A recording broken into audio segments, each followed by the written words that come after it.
terus niki barokah ngaji niki sing kepengin keramat aneh-aneh stop. Mergo kepengin tok ora ngarah kasil pun stop mawon. Sampean manut Gus Ba ora usah keramat tapi mlebu swarga. Jadi umur kowe sing gampang-gampang. Tim yatim dihormat Pak De ya. Seterusnya sampai ailan fa'abna satu. Terus kepenak karena agama ini sesuai dengan keseharian kita. Dan Allah ketika mensifati dirinya lihadatin alladzi at'amahum min ju' wa amanahum min khauf. Sudah pokoknya ngaji mangan, rapati paham lah sementing mangan. Sudah alladzi at'amahum min ju'. Allah mensifati dirinya itu sederhana, al-mut'im yang ngasih makan wa amanahum min khauf. Di Indonesia baik-baik saja, aman-aman saja. Kita ngaji agak ditangkap, kita gini-gini ya. Ya sudah baik-baik saja. Dan itu yang paling disenangi Rasulullah SAW. Nabi ketika ditanya ayat Islamil khairan ya Rasulullah itamu to'am. So nggak Islam itu sangker mangan-mangan ya Islam. Coba andekan kita bisa terbang ke Mekah setiap saat. Sudah waya mangan raduwe, sumpek. Ada orang iso terbang tapi makan apa? Lancar. Dan itu luar biasa Nabi ketika. Kulo niku cocok.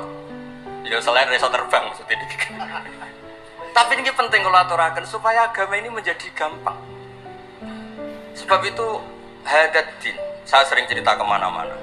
Ketika Hadaddin cerita peradaban, saya sering cerita di banyak dusun itu sampai nangis saya cerita. Coba agama ini mensyaratkan iddah. Iddah itu kalau ada perempuan diceraikan suaminya atau tinggal mati, itu kan potensi ya. Ini misalnya Jumat mak. Kalau dalam kitab fikih kan tolak yang sunni itu fiturin lam yujami hafi. Ketika suci dan suaminya tidak jima. Misalnya kamu nikahi janda, malamnya dijima suaminya, paginya bentrok terus cerai. Terus kamu nikahi nggak ada iddah, terus punya anak yang nggak mirip kamu sama sekali, karena produk awal. Produk awal. Konsolat wang elera karuan, nak mangan wangil, buling elera karuan, mudang kue abah. Kayak apa? Tapi barokahnya iddah itu selesai karena orang yang boleh dinikah harus baroatur roh. Berarti Islam ini mensafaati sekian orang karena tidak terjadi ikhtilatul ansab. Kayak apa baiknya Islam? Diatur. Tabani juga sama. Saya pernah ditanya seorang dosen, Gus kenapa Islam mengharamkan anak angkat? Yang diharamkan itu intisabnya, bukan anak angkatnya. Kalau kamu sayang monggo. Tapi kalau anak angkatnya sampai lupa nasabnya, kemudian nanti ketemu saudaranya nikah, itu bahaya. Terus nanti sama saudara angkatnya pegang-pegang dikira gak batalkan wudhu padahal ajnabi. Itu yang gak diinginkan Kanjeng Nabi. Belum keangkuhan. Ya misalnya wonten tiyang tipe anak angkat kok gaya, anak angkatnya Gus Batus lali keluargane. Lala bapaknya jenenge Parmin terus muni anakku ayo repot. Itu kan mendidik keangkuhan. Mendidik napa? Keangkuhan. Sehingga Islam ibtalut tabanni. Dulu pernah ada periode orang nyebut Zaid bin Muhammad. Terus Allah membatalkan ud'uhum li abaihim wa kesatu intawa. Akhirnya disebut Zaid bin Haris. Tapi sayangnya Nabi tetap sampai jenis Sayyidah Aisyah mangkelnya bukan main karena pernah Zaid ini akhirnya punya anak namanya Usama. Ini ku nak jajar Sayyid Hasan, ini ku kayak gula kopi, sutok wireng, sutok putih buan. Ini ku nak meler umbelan. Kanjeng Nabi kadang ngendikan niku lho apa sisi corong Jawa kon ngersi. Sayyidah Aisyah gak gelem, mau beli caireng kan gak enak. Jebule malah sing nyisi Kanjeng Nabi. Wih, mulyane Usama sing nyisi malah. Artinya sayangnya tetap tabaninya dibatalkan tapi sayangnya tetap kayak apa Rasulullah SAW. Jadi kalau minta, dan itu di tafsir Basit itu yang saya paling suka. Ketika orang kafir bilang lan nu'mina laka hatta tafsira lana minal ardi yambu'a takuna laka jannatu min nakhil wa inabin fatufajjira lanharu khilalaha tafsira autus kita sama. Itu orang kafir mintanya kan aneh. Muhammad saya mau iman asal kamu menjadi orang kaya raya. Kemudian kamu tidak akan membebani kita. Atau Mekah ini menjadi sungai yang menjadi subur semua.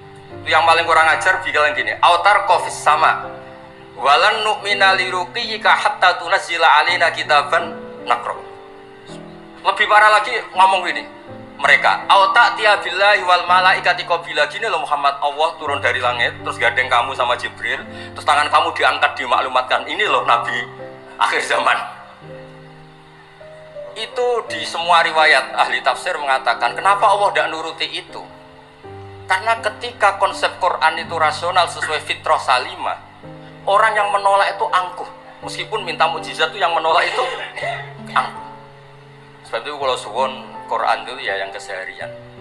kita secara sosial ya alladzina yunfiquna fis-sarra wa dharra. Kulo sering cerita, kalau kamu merantau ke Jakarta, nemui teman misalnya Zaid, ketika berteman kamu sering ngasih uang. Sekarang Zaid jadi menteri atau jadi pengusaha di Jakarta. Dulu ketika berteman kamu sering ngasih uang Zaid. Ketika tersinggung wal kadhiminal itu. Ketika Zaid salah wal afina. Kamu ketemu di Jakarta pede. Coba ketika Zaid miskin, buku jotos-jotosan, buku mel-melan. Sekarang jadi pejabat, ditangkap sampe karena dendam. Makanya Ibnu Khaldun ngendikan, hadaddin, agama ini itu diatur secara sosial. Hatta Rasulullah SAW man uyyida bil kauni kullih lausha, orang yang bisa menggunakan sarana mukjizat apapun di dunia ini itu saja diatur oleh Allah. Fa bima rahmatin minallahi lintalahum walau kunta fatrulidal qalbi lan faddu min hawli. Misalnya ini contoh Mas Aziz, misalnya Mas Aziz keramat iso terbang di Mekah, ketemu kula didoni disadui, tetap tak pisoi Mas Aziz terbang di Mekah. Artinya apa? Nabi dengan segala mukjizatnya kok faddun ghalidul qalbi tetap lan faddu min haulik. Artinya mukjizatnya Nabi sebanyak apapun ketika secara sosial beliau salah, andekan ya tentu andekan karena nggak mungkin terjadi, tetap lan faddu min haulik. Makanya terus Ibnu Khaldun mengatakan hadaddin sesuai fitrah salimah, bahwa peradaban manusia dibangun dengan akhlak. Nah, kalau sudah ngaji seperti ini dawuh Imam Waqidi, ketok mukjizate dawuh wa innaka la'ala khuluqin 'azim.